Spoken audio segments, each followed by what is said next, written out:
এখন বাজে 6টা। ঠাকুর প্রণাম করে আমি বেরিয়ে গেলাম। আর ঘুম থেকে উঠেই দেখছি আমি ঘর ঝাড় দেওয়ার, বারুনও বলে কেউ ঝাঁটাও বলে, কোথায় রেখেছি মানে এই ঘরে না ওই ঘরে। তা আমি বাসি ঘরটা সবসময় তোমাদেরকে দেখানো হয় না ভিডিওতে। আমি আগে কিন্তু ঘর ঝাড় দিয়ে তারপরে ঘর থেকে বেরোই, তারপরে বাইরের সব কাজ করি, কারণ বাসি ঘরটা আগে ঝাড় দেওয়া আমাদের সবথেকে মেন দরকার। আর আমার দরজাটা কিন্তু ভাঙা, তো এর জন্যে বারবার চলে আসছে এইদিকে। শুভ সকাল বন্ধুরা, নতুন সকালে নতুন শুভেচ্ছা জানিয়ে আমি আরেকটি ভিডিও নিয়ে শুরু করলাম। আশা করি যে যেখানে আছো সুস্থ আছো, ভালো আছো। আমিও মোটামুটি আছি, তোমাদের রিমি সোনাও মোটামুটি আছে। আমাদের পরিবারে সবাই, বাবা, রিমির বাপি সবাই ভালো আছি। আমি ঘর বারান্দাটা ঝাড় দিয়ে উঠানটা ঝাড় দেবো। আর এখন দেখো বাজে কিন্তু 6টা, আর বাইরে কেউ ওঠেনি, কি কুয়াশা।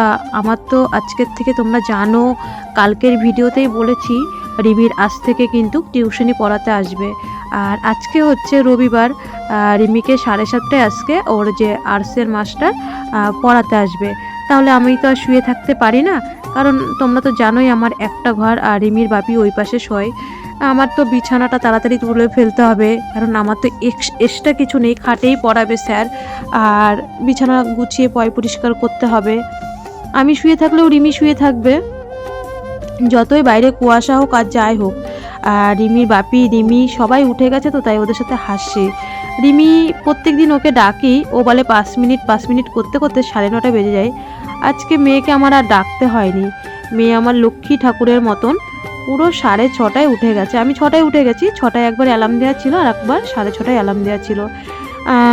আমি বললাম ও হচ্ছে ঠিক গুছিয়ে উঠে পড়বে, তার জন্য ওকে আর ডাকিনি। এ আমার ওষুধ খেয়ে লক্ষ্মী ঠাকুরের মতন বই নিয়ে মুখে ক্রিম মেখে পড়তে বসে গেছে। এই দেখো আজকের থেকে আমার এই যে সব নিয়ে ওষুধ, স্যানিটাইজার, মাস্ক নিয়ে আমার সকাল শুরু হয়ে গেল। এখন বাজে সকাল 7টা। হ্যাঁ, সকাল 7টা। আমি উঠেছি 6:30। কি ঠান্ডা বাইরে, আর তখন অলরেডি বিনিতাকে পড়াতে চলে এসেছে, মানে 6টার সময়। বিনিতাকে আমি যখন উঠেছি 6টায়, তখনই বিনিতাকে পড়াতে এসে। কি ঠান্ডা, মানে এখান থেকে এইটুকু দেখা যাচ্ছে না, এত কুয়াশা। আজ থেকে পড়াশোনা চালু, মুখে মাস্ক, হাতে স্যানিটাইজার নিয়েই পড়তে হবে, কিন্তু পড়া তো চালু করতেই হবে। আর্টসের দাদা, আর কিচ্ছু করার নেই, স্যানিটাইজার মাস্ক নিয়েই পড়াশোনা করতে হবে, তাই না? পড়াশোনাটা তো আগে, এই যে হ্যাঁ, তাই পড়াশোনা তো চালু করতেই হবে। এইদিকে রিমি দেখো পড়তে বসে গেছে, এক্ষুনি স্যার চলে আসবে। আর আমিও বাসি কাপড় ছেড়ে চা করে নিলাম, কারণ ওইদিকে তো রিমির বাপিও উঠে গেছে। আর মিস্ত্রিরা তাড়াতাড়ি আসে, ওরা 3টের মধ্যে চলে যায়। দুপুরবেলা, সকালবেলা একবার খেতে যায় ভাত, আর হচ্ছে কাজ থেকে গিয়ে তারপরে দুপুরবেলা বাড়িতে ওরা আর কি ভাত খায়, তাই 3টের মধ্যে চলে যায় মিস্ত্রিরা। 6:30 7টার মধ্যে চলে আসে। এদিকে ওদের চা দিয়ে, বাবাকে চা দিয়ে, রিমিকে একটু চা বিস্কুট দিলাম, যেহেতু বিস্কুটটা মিষ্টি মিষ্টি আজকে, সেরকম ঘরে বিস্কুট বারণ তো ছিল। তো দোকানের মেরি বিস্কুট, এই বিস্কুট সবসময় দেখে তো আর খেতে চায় না, তারপরে আর চাটাও খায়নি। তা ওকে যখন স্যার পড়িয়ে চলে গেল, তা আর ইংলিশ স্যারের কাছে, সায়েন্স স্যারের কাছে রিমির বাপি আবার ফোন করলো কবে থেকে আসবে। তা ওরা যেদিনকে বলে দিল, রিমি তাই একটা লিস্ট করে ফেললো কোন দিন, কখন, কোন টাইম মাস্টারমশাইরা ওকে পড়াতে আসবে। তাই রিমির বাপি ওটা দেখছিল, বললো সব ঠিক আছে। রিমি বলছে হ্যাঁ, আমাকে ফোন করে রিমির বাপির কাছেই ফোনটা করেছিল যে হ্যাঁ বাপি সব কিছু ঠিকঠাক হয়ে গেছে। তা ওইটাই ওর বাপি দেখছিল। শুভ সকাল বন্ধুরা, দেখো কত জামা, সোয়েটার, কত চাদর পরে একদম মোটা মোটা লাগছে। রিমির আজকে ফার্স্ট প্রাইভেট টিচার আর্টস সকালবেলা আসলো, 7:30টার সময় পড়ে চলেও গেছে, 8:30টার মধ্যে চলে গেছে। আজকে প্রথম দিন তো সব পড়া দিয়েছে। আর তারপরে ওর সায়েন্স যেই মাস্টার মশাই আসবে, রিমির বাপি এখন ফোন করলো, মানে প্রথম সপ্তাহটা তো একটু ঝামেলা হবে, একবার সেটিং হয়ে গেলে ঠিক হয়ে যাবে। আর রিমি তো বাড়িই থাকবে, বলছে যখন খুশি তখন আসুক পড়াতে, আমাদের কোনো ব্যাপার নেই। বাড়িতে তো সবসময় তো ঘরেই থাকবে, স্কুলে তো আর যাবে না, স্কুলে যাওয়ার একটা ব্যাপার নেই। তা এখন বাজে হচ্ছে 8:30। এই যে স্যার চলে গেল, রিমি মানে চা বিস্কুট দিয়েছিলাম তখনও খায়নি। আর স্যার আজকে প্রথম দিন আসলো, এর জন্য ভিডিও করে নিই। অবশ্যই সারা জীবন পড়াশোনা করবে, নেক্সট টাইমের থেকে ভিডিও তোমাদের সাথে একটুখানি করে শেয়ার করবো। আজকে প্রথম দিন এসে তা এখন হচ্ছে রিমিকে যে দুধ মুড়ি দিলাম, গরম গরম মুড়ি এনেছে আমাদের এই বাড়ির পাশেই মুড়ি ভাজে। কে তা হচ্ছে মুড়ি ভাজে, গরম গরম দোকানে মুড়ি তুললো, রিমিকে দুধ দিয়ে মুড়ি দিলাম, এখন খাক। আমি ওইদিকে ভাত বসিয়ে দিয়েছি, এখন রান্না বসবো। রান্না করতে তো একটু টাইম লাগবে, 9:30টার আগে তো ভাত খায় না, তো এখন মাত্র 8:30 বাজে। আজকে শুধু পড়া দিয়ে চলে গেছে, আর কালকে আজকে আর মাছটা নেই, তাই না মানে ও আবার বুধবারের থেকে আজকে তো রবিবার হয়ে গেল। ও কালকে ইংলিশ স্যার হয়তো আসতেও পারে, এখনও বললাম না এই প্রথম সপ্তাহটা একটু ঝামেলা হবে, তারপরে বললো যে আমরা সব সেটিং হয়ে গেলে, কারণ কিছু মানে একটা মাস্টারমশাই হচ্ছে আমাদের বনগা হাই স্কুলের মাস্টারমশাই, উনি এবার হচ্ছে রিমির টাইম থাকলেও ওনাদের টাইমের সমস্যা আছে না, তারা তো স্কুল মাস্টার, তাই আজকে আসলো। আর এখন দেখি কবে আসে, এখন যাই রান্না করতে, ভাত বসিয়ে দিয়েছি, পেঁয়াজ কালিটা কাটবো। রিমিকে এইদিকে দুধ মুড়িটা দিয়ে দিলাম, কারণ এখন তো 8:30 বাজে, এদিকে ভাত তো বসিয়ে দিয়েছি বললাম, তারপরে তো রান্না করব, খাবে। তা রিমির বাপি বলছে দেখো আজকে না খুব ঠান্ডা পড়েছে, মিস্ত্রিদেরকে আর একবার চা দাও। তো একবার যেহেতু 7টার মধ্যে ওদেরকে চা দিলাম, এখন বাজে 8:30, রিমিকে দুধ মুড়ি দিয়ে এসে আবার একটু চা বসিয়ে দিলাম ওদের জন্য। রিমির বাপি আবার চা নিয়ে গেল। সত্যিই তো ঠান্ডার দিনে একটু তো আমরা যেমন ঘন ঘন চা খাই, ওদেরকে না দিলে হয়। তা এদিকে রিমি পড়ছে, যেই পড়াগুলো দিয়ে গেছে আমি বললাম মা তুমি এখন ঘর থেকে বেরিয়েও না, এই কুয়াশার মধ্যে তুমি এখন বই পড়ো। তা ওকে ঘরে বসিয়ে দিয়ে আমি আবার রান্না করতে চলে এসেছি তাড়াতাড়ি। কি রান্না করব, কালকে তো তোমরা দেখলে না ভিডিওর মধ্যে, রিমির বাপি বাজার থেকে ধনেপাতা নিয়ে এসেছিলো, সেটা বাটবো, দেশি ধনেপাতা। আর আমাদের এই শ্বশুরবাড়ির মধ্যে ওরা বাটাটা খুবই পছন্দ করে। খুব সুন্দর হয়েছে ধনেপাতা বাটা, ধন্যবাদ, খুব ভালো হয়েছে খাওয়ার মতো। কতগুলো মাস পরে ঠিক এরকম ভাবে বাড়ির খাবার দাবার হচ্ছে। বাপি বাজারে গেছে, খেতে খেতে আবার অভিজিৎ ভাই ফোন করেছিল, আবার কেয়া কাকিমাও ফোন করেছিল। যখন শুনলো ধনেপাতা বাটা, কাকিমা বলছে বা তোমার কথা শুনে তো আমার ধনেপাতার প্রতি লোভ হয়ে যাচ্ছে। তাই বললাম হ্যাঁ কাকিমা, দেশি ধনেপাতা ছিল, ওটাকে বেটেছি, শুধু লঙ্কাই দিই, আর কিছু দিন। আর যেহেতু রিমি লঙ্কা খায় না, রিমিরটা তুলে আমি একটু আমাদের জন্য 2টো লঙ্কা দিয়েছিলাম। তো যেহেতু লঙ্কা দিয়েছি, এতই ঝাল খেতে পাচ্ছি না, আসলে লঙ্কা না খেতে খেতে আমাদের অভ্যাসে দাঁড়িয়ে গেছে।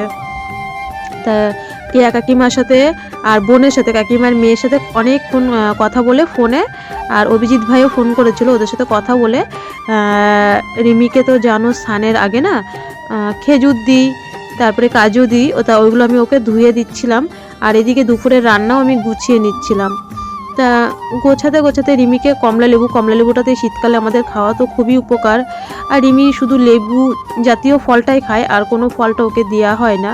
তা ওকে লেবু দিয়েছি, ও বলছে কি হ্যাঁ তুমি খালি আমার সাথে খাওয়া নিয়ে, মানে আমি ওকে একটু পরপর খেতে বলি, ও অসহ্য রাগ দেখায়। ওই যে খেজুরের কোটোটা দেখছো, খেজুরটা দেওয়ার পরেই ওকে লেবু দিলাম। রিমি স্নান করে নিল। এদিকে মিস্ত্রিরা না আজকে কাজটা তাড়াতাড়ি হয়ে গেছিলো, মিস্ত্রিরা চলে গেছে বলে আজকে আমরা সবাই 4 জনই একসাথে খেতে বসেছি। তারপরে না বন্ধুরা আর কোনো ভিডিও করা হয়নি। আজকে আমাদের দেশি ট্যাংরা মাছ আনা হয়েছিল, দেশি ট্যাংরা, আর সেই মাটির তলার যে আলুটা একদম গলে গেছিলো। তা মানে কি বলবো, তরকারিটা এত টেস্ট হয়েছিল। আর ডাল তো আমাদের প্রত্যেকদিন করতেই হয়, তোমরা তো জানো বাবার জন্য, আর কিছু সেরকম করা হয়নি। বন্ধুরা আমাদের খাওয়া দাওয়া কমপ্লিট, এখন 10:30 বাজে। সেই দুপুরের পরের থেকে আর ভিডিও করতে পারিনি। রিমির কাছে ফোনটা ছিল, রিমি একটা কাজে ফোনটা লাগিয়েছিল, অনেক চেষ্টা করছিল একটা মানে খুব দরকারি কাজ ফোনটার মধ্যে করবে।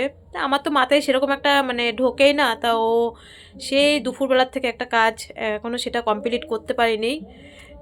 তা ওই ফোনটা এর জন্যই ওর কাছে ছিল, কারণ ফোনটা খুবই দরকার পড়ে। একটা ফোনই আমার এই ফোনটাই একমাত্র একটু ভালো, এর জন্যই এই ফোনটা নিয়েই টানাটানি লাগে, ঠিকঠাক মতন ভিডিও করতে পারি না।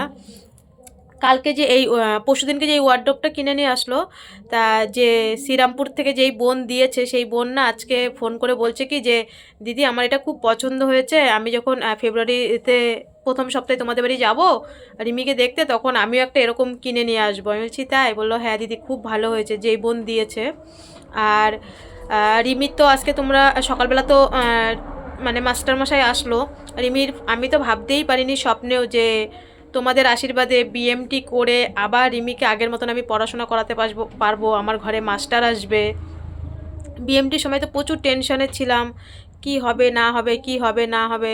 তারপরে ট্রিটমেন্টগুলোও টেনশন ছিলাম 3 মাস। তা আমি আজকে সত্যিই ভাবতেই পারিনি আবার সুস্থভাবে রিমিকে বাড়ি আনবো। আমার ঘরে আবার আগের মতন মাস্টার মশাই আসবে পড়াতে। রিমিকে প্রথম থেকেই, ছোট থেকেই মানে আমি ওকে বাড়িতে একাই পড়াই, সিঙ্গেল। আর ওর পড়ার জার্নিংটা, ও যে বিটা থ্যালাসেমিয়া মেজর বলে আমি ওকে একদম সুস্থ বাচ্চা যেমন 2.5 বছরের থেকে পড়ে, ওর পড়াশোনাটা ওর 2.5 বছরের থেকেই জার্নিং ছিল। আর সেটা এখনও চলছে। মাঝখানে 2-3 বছর ভালোই পড়াশোনায় ডাউন গেছে, সেটাকে এখন তুলতে হবে। খুবই কষ্ট হয়ে যাবে, ওর একটু কষ্ট হয়ে যাবে, জার্নিংটা একটু বেশি হয়ে যাবে। 8-এর পুরো বইগুলো আবার এই 9-এও ওর পড়তে হবে। বইগুলো আমি গুছিয়ে রেখেছি।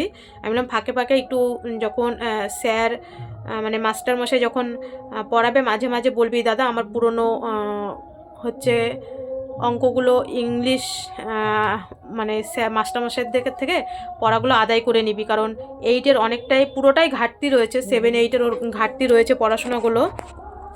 আর সত্যি কথা বলতে রিমির এই যে বই তো বিনিতার থেকে এই বছর বই পাল্টায়নি, সামনের বছর বই পাল্টাবে। কিয়া কাকিমার কথা তো তোমরা জানো, উনি একজন ক্যান্সার পেশেন্ট, বিএমটি পেশেন্ট। কাকিমার শ্বশুর বাড়ি হচ্ছে রানাঘাটে, আর চাকরির সূত্রে কাকিমা কৃষ্ণনগর থাকে। কাকিমা একজন স্কুল দিদিমণি। দেখো শুধু আমার ভিডিও না, রিমির স্কুলের দিদিমণি দেখে না, কিয়া কাকিমা দেখে। কিয়া কাকিমার যত স্কুলের দিদিমণিরা আছে সবাই দেখে। কাকিমা সবাইকে সাবস্ক্রাইব করেছে। এমনকি আজকে কাকিমার মেয়ের সাথে ফোনে কথা বললাম, কাকিমার মেয়েও হচ্ছে মানে বোন, উনিও একজন স্কুল দিদিমণি। তা রিমির যত বই লাগবে, আর আমার তো বিনিতার থেকে হয়ে গেছে, ওকে কিছু টাকা দিয়ে দেবো।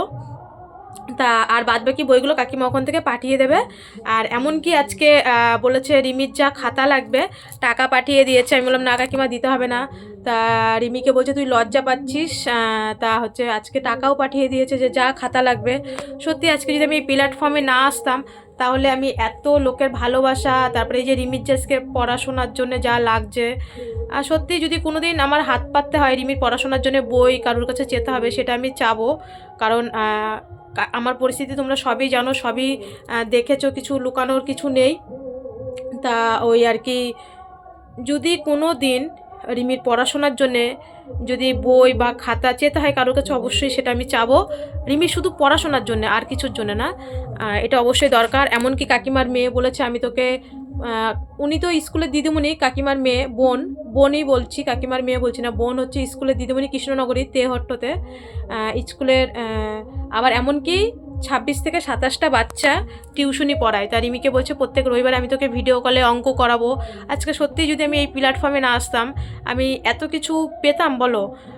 যতই সব থ্যালাসেমিয়া মায়েদের বলবো, সব থ্যালাসেমিয়া মায়েরা বলতে যেটা রিমির মতন সবথেকে মারাত্মক বিটা থ্যালাসেমিয়া মেজর, এটা ভাববে না যখন 5-6 মাসে থ্যালাসেমিয়াটা ধরা পড়বে, এটা ভাববে না যে আমার মেয়ে অসুস্থ, মেয়ে বা ছেলে অসুস্থ হলেও তার মাঝখানে তাদেরকে পড়াতে হবে একদম সুস্থ বাচ্চার মতন। তাদের প্রতিনিয়তই আমাদের যেমন ওদেরকে ব্লাড দিতে হবে, একটা চেক আপ করতে হবে, সেমন পড়াশোনারও দায়িত্ব আমাদের ওদেরকে নিতে হবে একদম টাইম টু টাইম।